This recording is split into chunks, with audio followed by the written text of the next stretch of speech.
May tanong si Poleng, pwede bang pagsabayin yung Telmisartan and Montalvo before bedtime?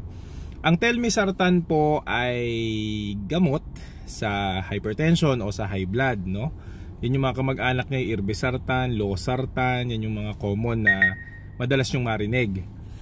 Yung Montalvo naman po, if I remember correctly, is a brand name of Montelukast. Ang Montelukast po, kung naririnig nyo, ay isang gamot na ibinibigay sa mga may allergies, sa may mga hika or asthma.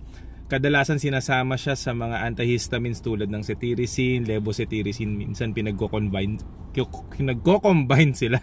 Okay? So pwede bang pagsabayin yan? Yes, wala namang problema kung sabay mo silang inumin kasi wala namang grabing drug interaction sa kanilang dalawa. Just make sure na nireseta sa'yo ng doktor yan at kailangan mo talagang inumin. So wala silang drug interaction. Yung isa para sa high blood, yung isa usually para sa allergy at or hika, asthma. Alam mo na? Alam mo na.